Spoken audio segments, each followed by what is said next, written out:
दोस्तों, भारतीय इतिहास ज्ञान विज्ञान और अपने खूबसूरत आर्किटेक्चर से भरा हुआ है। यद्यपि हमें ये यकीन दिलाया जाता था कि भारत सपेरों और लुटेरों का देश है और यहाँ के लोगों को ज्ञान भी बाहर से आए लोगों ने दिया है, लेकिन आज हम भारत के एक ऐसे प्राचीन मंदिर के बारे में जानेंगे जिसमें आपको विज्ञान, आर्किटेक्चर और कला के ऐसे ऐसे उदाहरण दिखेंगे जिससे अज्ञानता का ये भ्रम टूट जाएगा और आपको यकीन हो जाएगा कि भारत अपने आप में ज्ञान का भंडार था और भारत जैसा ज्ञान पूरी दुनिया में किसी के पास नहीं था, जिससे आपको अपनी सनातन संस्कृति और अपने इतिहास पर गर्व होगा। ये मंदिर है उड़ीसा के पुरी में स्थित श्री जगन्नाथ मंदिर, जिसका निर्माण 12वीं सदी के गंगा डायनेस्टी के राजा श्री अनंतवर्मन चोरागंगा ने करवाया था। तो चलिए जानते हैं इस मंदिर से जुड़े कुछ रहस्य। नंबर 1, दोस्तों, अक्सर ऐसा होता है कि जिस दिशा में हवा का बहाव होता है, चीजें भी उसके बहाव की तरफ ही लहराती हैं। लेकिन जगन्नाथ मंदिर के शिखर पर लगा झंडा हमेशा ही हवा की विपरीत दिशा में ही लहराता है। अगर हवा दक्षिण की तरफ चलती है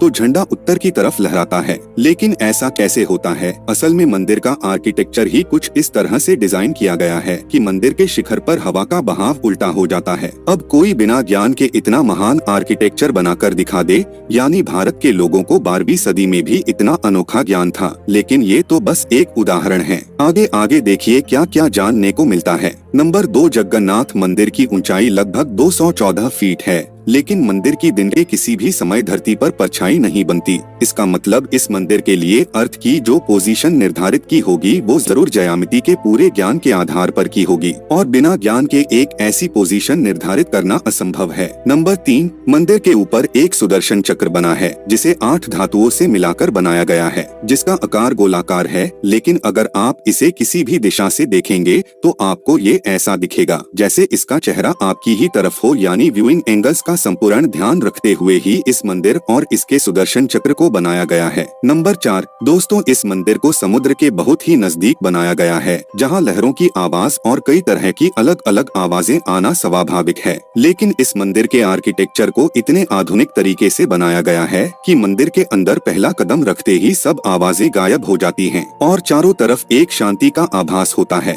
क्योंकि बाहर की आवाजें अंदर नहीं आ सकती। बिना संपूर्ण ज्ञान के ऐसी चीजें बनाना असंभव है। भारत के नालंदा और तक्षशिला जैसे महान विश्वविद्यालयों में इन सब चीजों की पढ़ाई कराई जाती थी और आचार्य चाणक्य और आर्यभट्ट जैसे महान शिक्षक इनमें पढ़ाते थे। अगर इन चीजों को देखकर भी हम ये सोचें कि हमें ज्ञान बाहर से आए लोगों ने दिया था तो हमसे बड़ा अज्ञानी कोई नहीं होगा। नंबर 5, इस मंदिर के निर्माण में कुछ ऐसा किया गया था कि आज तक ना तो मंदिर के ऊपर कोई पंछी बैठता है और ना ही मंदिर के ऊपर से उड़ता है। इसका राज आज तक भी एक राज ही है। यहाँ तक कि हवाई जहाज को भी मंदिर के ऊपर से उड़ने की अनुमति नहीं है। नंबर 6, मंदिर में हर रोज लाखों की संख्या में श्रद्धालु आते हैं जिन्हें प्रसाद दिया जाता है और इस प्रसाद को बनाने के लिए 7 बर्तनों को एक के ऊपर एक रखकर चूल्हे पर चढ़ाया जाता है। और अनोखी बात यह है कि सबसे पहले प्रसाद उस बर्तन में तैयार होता है जो सबसे ऊपर होता है, जबकि नियमानुसार सबसे पहले उस बर्तन में प्रसाद तैयार होना चाहिए जो सबसे नीचे है, लेकिन वो बनता सबसे ऊपर वाले में है।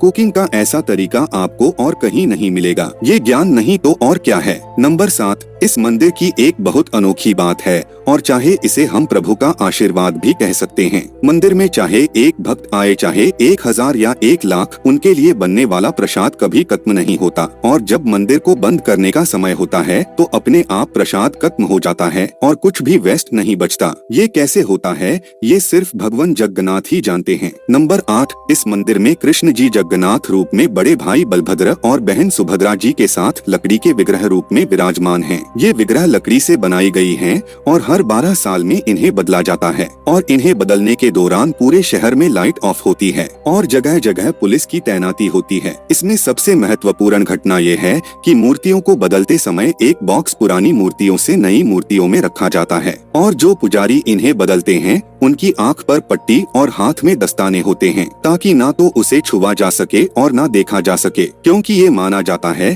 कि उसे देखने भर से भी किसी की मृत्यु हो सकती है। इस चीज को ब्रह्मा पदार्थ कहा जाता है और ये और कुछ नहीं बल्कि श्री कृष्ण का दिल है। जो पुजारी इस ब्रह्मा पदार्थ को बदलते हैं उन्होंने बताया है कि उस बॉक्स में कुछ खरगोश जैसा उछलता महसूस होता है, यानी बहुत शक्तिशाली चीज उसके अंदर है जिसका राज आज तक कोई नहीं जान पाया। तो ये था भारत का एक बहुत प्राचीन मंदिर जो कला से भरा और विज्ञान से भी भरा हुआ है, जो इतना प्राचीन होते हुए भी भारत के विज्ञान को दर्शाता है। अब आपको ये यकीन हो गया होगा कि भारत सपेरों और लुटेरों का देश नहीं बल्कि ज्ञान का देश है, और यहाँ का ज्ञान आज के विज्ञान से कम नहीं था। आज की वीडियो में इतना ही। मिलते हैं अगली वीडियो में भारत की सनातन संस्कृति से जुड़ी जानकारी लेकर। ऐसी ही जानकारी पाते रहने के लिए इस चैनल को सब्सक्राइब जरूर कर लें। धन्यवाद।